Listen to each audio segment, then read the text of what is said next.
Hey guys so welcome back to our channel. હવેથી તમને આમાં જોવા મળશે અમારો નટખટ અને તોફાની વજ્ર પ્લસ રૂચા અને પ્રેરક એટલે કે પ્રેચા.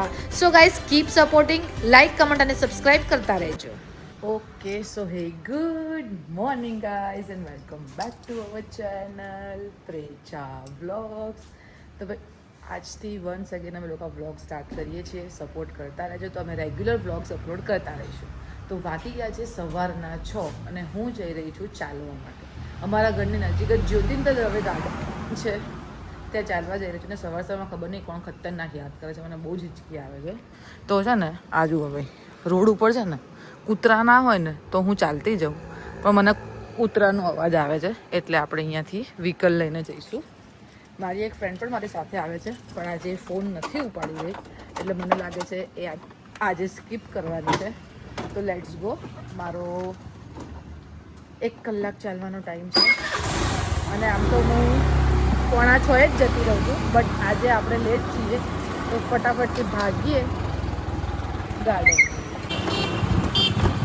જુઓ બોસ, સવારમાં પણ પબ્લિક કેટલું બધું છે અને ગાર્ડનની અંદર તો એટલું પબ્લિક હશે ને હું તમને બતાવું. જુઓ, સિનિયર સિટીઝનની સંખ્યા એમાં વધારે હશે.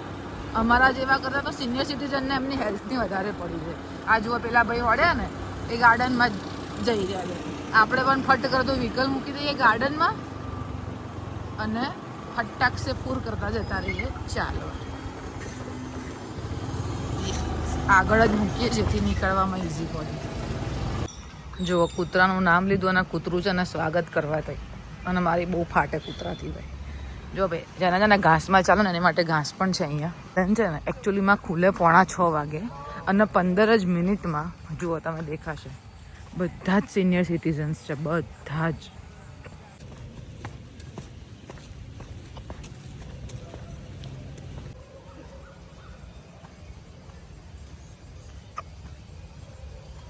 સવા 6નો ટાઈમિંગ થયો છે અને જુઓ ગાર્ડનમાં છે ને ભીડ વધતી જાય છે.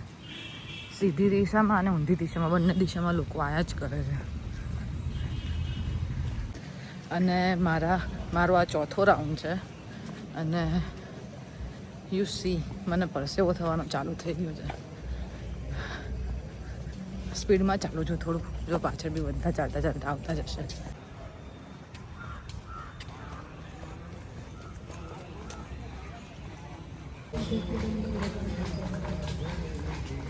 માથાથી માથા ભટકાઈ જવાય અહીંયા, એટલે હવે આપણે જતા રહીએ સીધા ઘરે યુટર્ન મારીને.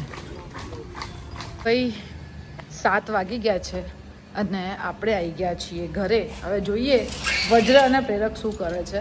99% મારી ગણતરીએ તો એ બંને સૂતા હશે અને આજે વાતાવરણ જોઈને એવું લાગે છે કે વરસાદ આવશે. હિસાબે સવારમાં પવન છે ને બોસ, વરસાદ આવશે ને એવું પાક્કા પાયે લાગી રહ્યું છે. ને જુઓ ભાઈ સવારના સૂર્યનારાયણના દર્શન પણ આપણને થઈ ગયા છે. તમને ક્લિયર નહીં દેખાય આમાં, પણ મને સૂર્યનારાયણ દેખાઈ ગયા છે કે વાદળની પાછળ છુપાયેલા છે અને વાદળછાયું વાતાવરણ છે આખું. જુઓ તમે. અલ્યા તો જાગે છે, વજ્ર તો જાગે છે ને વજ્રના પપ્પા પણ જાગે છે. કેમ આટલો વહેલો ઉઠી ગયો? કોને ઉઠાડ્યો તને? કોને ઉઠાડ્યો? પપ્પાએ ઉઠાડી દીધો. મમ ખાવું છું તારે? શું ખાધું મમ? હા ટીવી દેખે છે ને મમ્મા. જો આ બંકાઓ એસી વેસી ચાલુ કરીને હોલમાં જ બેસી ગયા છે. લે ગુડ મોર્નિંગ બેટુ, જય શ્રી કૃષ્ણ. પ્રેરકે અહીંયા છે ને આજે બુધવાર છે એટલે મારે મગ બનાવવાના છે. તો પ્રેરકે મગ પણ બાફવા મૂકી દીધા છે અને મારો પાવડર પણ એમણે રેડી કરી દીધો છે. વાહ વાહ વાહ વાહ. હું ઘરે આવીને બંને જાગે છે. જનરલી એવું હોય કે બંને સૂતા હોય, પણ આજે કદાચ વજ્રએ ઉઠાડી દીધા છે. પ્રેરકને પૂછે કે શું થયું તું. સૌથી પહેલાં આપણે આવીને આપણા કુંડાઓને પાણી આપી દઈએ છીએ. સરસ મજાની મની વેલ ઉપર સુધી જતી રહી છે અને અહીંયા જુઓ ફુદીનો ઉગ્યો છે. ફુદીનો ભાઈ, ફ્રેશ ફુદીનો. Good morning. હવે મને કારણ આપો કે તમે બંને કઈ રીતે ઉઠી ગયા? અમે ઊંઘ્યા જ નહીં, તું ગઈ એ પછીની. શું થયું તું? શું બનાવ બને તો તમારી સાથે? વજ્ર ધીમે રહીને ઉઠી રહ્યો, મને કે પપ્પા મેં કીધું હા બેટા. તો કે મમ્મા બાબા મમ્મા કા ગઈ હતી બાબા જતી રહી હતી, તને મૂકીને જતી રહી હતી. ઊંઘ આવે છે તો સુઈ જતા હોય તો, પણ સુઈ જતા હોય તો મમ્મા ઉઠે એટલે ઉઠવું જરૂરી. લીધું એણે. દૂધ બી પી લીધું. અરે વાહ, બનાના ખાવાનું છે હવે? ના, આજથી નવી શરૂઆત કરી છે. ફરીથી તો કઈ કહેવા માંગો છો? સાથ સહકાર રાખજો. તો અમે બનાવતા રહીશું. બાકી ક્યાં જવાનું છે વજ્ર હવે?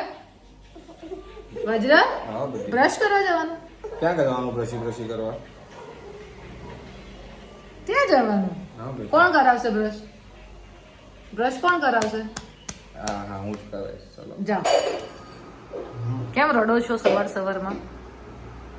ઓ બકા આટલા તો આમ ઊંચું જુઓ, ઊંચું જુઓ. આટલા જુલમ કરે તો મારા ઉપર. હું શું જુલામ કરું છું? હવે એ મને કે હું આજ વહેલો ઉઠી ગયો તને હેલ્પ કરાવું, તો એ કાંદા કાપી રહ્યા છે. અને અહીંયા ગાડી મેં જુઓ આ ગ્રેવી રેડી કરી છે, લસણ ફોલ્યું મેં. હવે આ ગરમ કરેલું છે કે ઠંડુ એમ જેવું છે પ્રેરક? ગરમ કરવાનું છે બકા. ગરમ કરી મૂકી દો તો મલાઈ થઈ જાય તો બી તને ભાવે નહીં. ના, મને મલાઈ ભાવે છે. ચાલ હવે કયો પાવડર છે?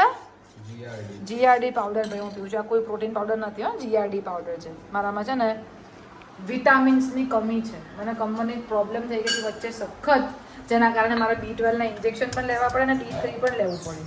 એટલે પહેલાં કે મને આ ચાલુ કરાવડાવ્યો છે. અને અમારો ધમાલી છે ને ત્યાં ધમાલ કરી રહ્યો છે જુઓ. અને અહીંયા આ બંને કુકિંગ કરી રહ્યા છે, કારણ કે પ્રેરક આજે વહેલા ઉઠ્યા છે. બાકી પ્રેરક સીધા ખાઈ અને ઓફિસ જ જતું. પ્રેરક આજ તો લાગે છે વરસાદ આવશે જોરદાર. બહાર છે ને વાતાવરણમાં એટલો પવન છે, પ્લસ વરસાદ નહીં આવે. આગાહી કરી છે સુરતમાં વરસાદ નહીં. પતી ગયું. તો આ વાદળછાયા વાતાવરણ ખાલી એમને વાત છે.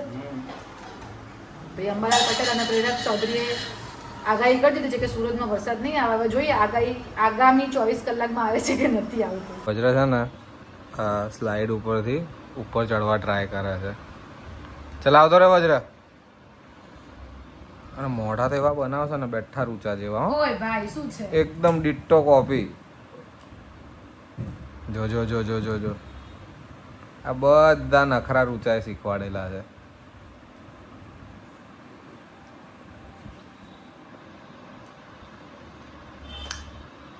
આ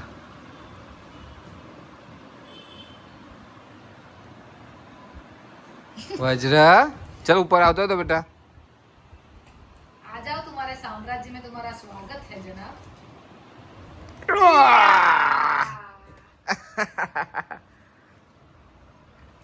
હાલા કર તો જાઓ. ભાઈ હવે 9:10 થઈ ગઈ છે. નીકળીએ થોડીક વારમાં ઓફિસ જવા માટે. બરાબર. અને પછી સીધા રાત્રે વજ્રને મળશે પ્રેરક અને અમે આખો દિવસ વજ્ર જોડે. હાય ભાઈ, હું નહીં ધોઈને રેડી થઈ ગઈ છું. એટલે મારા છે ને હેરમાં મેં હમણાં હેર ટ્રીટમેન્ટ કરાવી હતી. હાઇલાઇટ્સ કરાયેલા હતા અને બોટોક્સ ટ્રીટમેન્ટ કરાવી છે, જેથી છે ને મારા હેર 50 to 60% સ્ટ્રેટ થઈ ગયા છે. મેં કોઈ સ્ટ્રેટનર નથી ફેરવેલું. આ વાળ મારા સીધા થઈ ગયેલા છે. તમને જે લોકો મને પહેલેથી ઓળખતા છે એ લોકોને ખબર છે કે મારા હેર કેટલા વેવી છે. અને હું અત્યારે છે ને બાથરૂમમાં બેઠી છું, કેમ કે અમારા નાના શેઠ છે ને નાઈ છે. અને મને છે ને સવારની હિંચકી આવે છે. ખબર નહીં કોણ યાદ કરે છે ને આટલું તો મને કોઈ દિવસ મારા બોયફ્રેન્ડને મારા હસબન્ડને કોઈએ યાદ નહીં કર્યું હોય. હવે જો તમને વજ્ર બતાવું. અજય, એ પાણી ના પીવાય, ગંદુ હોય. એ ભૂ ના પીવાય, થૂકી દેવાનું ભૂ. અને હાલા કરવાની છે, ના પીવાય. અને તું ક્યાં ગયો તો હમણાં? કોની જોડે? પપ્પા જોડે ગયો તો કે દાદા જોડે ગયો તો? શું લેવા ગયો તો? જ્યુસ લેવા ગયો તો. ભાઈ આખો નહીં બતાવો, કારણ કે મારો દીકરો છે ને નંગો પૂંગો છે, એટલે અડધો જ જુઓ તમે. એને જોવાય છે ને એના રીતે છે ને ટબમાં પડી રહેવું બહુ ગમે નહીં? બાજુ એ બાજુ ચલો બહાર હવે. ચલો ઊભા થાવ. ચલો, નથી નીકળવું હો એને બહાર. ચલો બહાર. ચલ ને બેટા પ્લીઝ. ના ડબલું નહીં જોઈતું. ચલ તું બહાર ચલ. ચલ ઊભો થા. ચલ ઊભો થા. ભાઈ ફાઇનલી વજ્ર બાથરૂમની બહાર નીકળી ગયો છે અને વજ્ર નીની કરી લીધી છે. અને મારી હિંચકીઓ બંધ નથી થઈ રહી. વજ્ર શું થયું? અને તારો બ્રશ ક્યાં છે? આવી રહ્યો છે ભાઈ વજ્રનો બ્રશ. ઇમ્પોર્ટન્ટ બ્રશ છે વજ્રનો, નહીં વજ્ર? શું થયું? હાલા કરવાની છે હવે? નહીં કર, રમવાનું છે તો શું કરવાનું? હા. છોકરાઓના કપડાં પહેરવાનું તો એટલું જોર આવે ને કે ના પૂછો વાત. નહીં વજન, મારા વજન બી કપડાં પહેરતા બહુ જોર આવે. તો આપણે એને કપડાં પહેરાવી દઈએ પ્લસ માથામાં દિવેલ નાખી દઈએ, કેમ કે વજનના વાળ બહુ આછા છે. ભાઈ એટલું બધું કોઈ યાદ કરી રહ્યું છે ને મને કે ના પૂછો. તું યાદ કરે છે? જાવ વજ્ર રેડી. હવે આ છે ને ક્યાં સુધી આ કપડાં સાચે છે ને, કેમ કે હું વજનને ડાયપર પહેરાવતી જ નથી. ડાયપર ફ્રી અડધો કલાકે સુસુ કરાવી આવું, અને જો ભૂલી જાઉં તો એ અંદર કરી દઈશ તો કે હું સાફ કરી લઉં. યસ બેટા. આ જોઈને હમણાં વજ્ર એવો દોડતો આવશે ને, જોજો વજ્ર લે રાખશ. મમ્મા ખાય. ચલો બાર. ચલો હું અને વજ્ર થોડીક વાર છોટા ભીમ જોઈશું, બાલકૃષ્ણ જોઈશું, જે લિટલ કૃષ્ણ આવતું હતું ને ટીવીમાં, એ યુટ્યુબ ઉપર ચાલુ કરીને અમે જોઈશું. અને આવી રીતના થોડું દ્રાક્ષ છે, કેળું છે ને એવું બધું મઠોળતા જઈશું. તો ભાઈ વજ્ર સૂઈ ગયો છે અને અહીંયા આપણા છે ને કેપ્સિકમવાળા મગનું શાક તૈયાર થઈ ગયું છે. જુઓ હું તમને બતાવું. અંદર મેં છે ને કેપ્સિકમ નાખે છે. પ્રેરકને કેપ્સિકમ ના ભાવે એટલે મેં છે ને અલગથી મારું શાક વઘાર્યું છે. તો હવે આ ખાઈ લઈએ અને આજનો આ બ્લોગ અહીંયા જ સમાપ્ત કરીએ છીએ. આજનો બ્લોગ બહુ મોટો બની ગયો છે. જો તમે આમ જ સપોર્ટ કરતા રહેશો ને તો હું આગળ ડેઈલી મારો વજન અને પ્રેરકનો બ્લોગ બનાવતી જ રહીશ. તો મને ફટાફટથી સપોર્ટ કરજો અને અમારા બ્લોગ પાછા બનાવવાથી કોને ખુશી થઈ છે ને ફટાફટથી કમેન્ટ કરી દેજો. સો ગાઈઝ, આ વિડીયોને લાઇક, કમેન્ટ, શેર અને અમારી ચેનલને સબસ્ક્રાઇબ કરવાનું ના ભૂલતા. Thank you. બાય.